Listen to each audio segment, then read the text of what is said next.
Hello children, welcome to the session. In the previous session, we saw that how the slavery was abolished in France. In this session, we will start with a new topic, the revolution and the everyday life. Can politics change the clothes people wear, the language they speak, or the books they read? The years following 1789 in France saw many such changes in the lives of men, women and children. The revolutionary governments took it upon themselves to pass laws that would translate the ideals of liberty and equality into everyday practice. One important law that came into effect soon after the storming of Bastille in the summer of 1789 was the abolition of censorship. In the old regime, all written material and cultural activities, books, newspapers, plays, could be published or performed only after they had been approved by the censors of the king. Now the Declaration of the Rights of Man and Citizen proclaimed freedom of speech and expression to be a natural right. Newspapers, pamphlets, books and printed pictures flooded the towns of France, from where they travelled rapidly into the countryside. They all described and discussed the events and changes taking place in France. Freedom of press also meant that opposing views of events could be expressed. Each side sought to convince the others of its position through the medium of print. Plays, songs, and festive processions attracted large number of people. This was one way they could grasp and identify with ideas such as liberty or justice that political philosophers wrote about at length in texts which only a handful of educated people could read.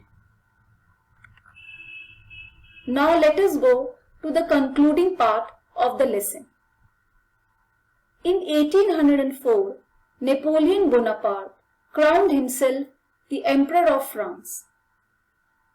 He adopted the policy of conquest and creating new kingdoms. Initially, he was seen as a modernizer and liberator. He introduced laws like protection of private property, uniform system of weights and measures, etc. Later, he came to be viewed as an invader. He was defeated in 1815 at Waterloo. Many of his measures that carried the revolutionary ideas of liberty and modern laws to other parts of Europe had an impact on people long after Napoleon had left. The ideas of liberty and democratic rights were the most important legacy of the French Revolution. Legacy means the ideals that future generation inherits. These spread from France to the rest of Europe during the 19th century, where feudal systems were abolished. Colonized peoples reworked the idea of freedom from bondage into their movements to create a sovereign nation state. A sovereign nation state is a country which is an independent state. Tipu Sultan and Ram Mohan Roy are two examples of individuals who responded to the ideas coming from revolutionary France. Here we end this chapter. Let us quickly revise the lesson in brief. Let us quickly revise the lesson in brief.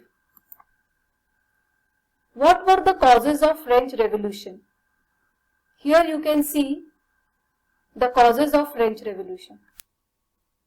This image shows about King Louis XVI and Marie Antoinette. Louis XVI became king at the age of 20 years in 1774.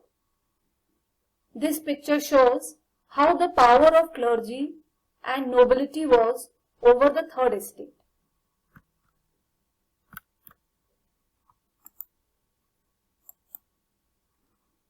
Here you can see the society of estate in France. The first estate, the second estate and the third estate.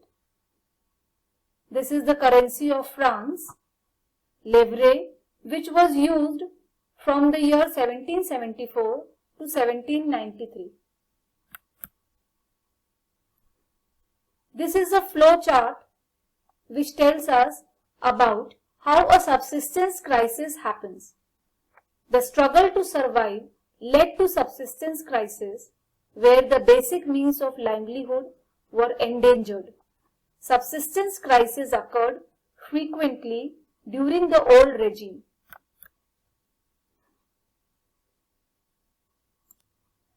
These images are of the Enlightenment thinkers and philosophers John Locke and Jean-Jacques Rousseau. They inspired the people to realize their dreams, and they believed that no group in a society should be privileged by birth.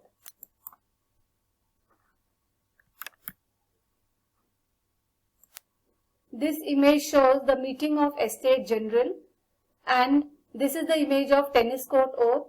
Here are the philosophers Mirabeau and Abysses.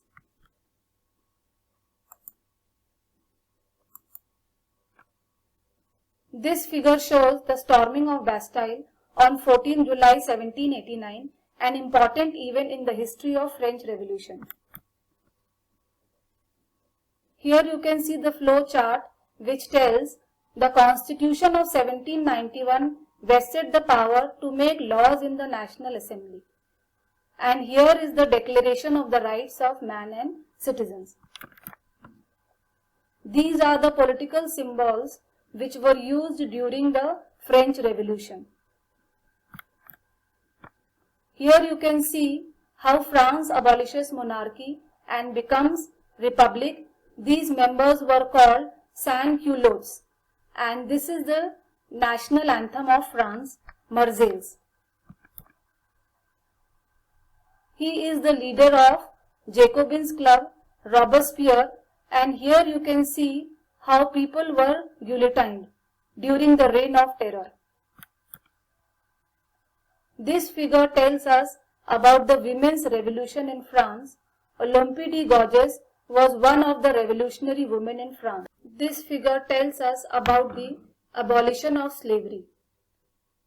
Here you can see slave trade which began in the 17th century, and this picture shows how abolition of slavery was the most revolutionary social reform of the Jacobin regime in the French colonies.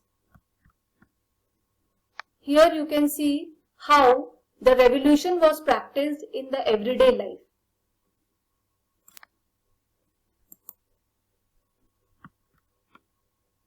The concluding part of the lesson tells us about Napoleon Bonaparte, who became the Emperor of France in 1804 and was defeated at the Battle of Waterloo in 1850.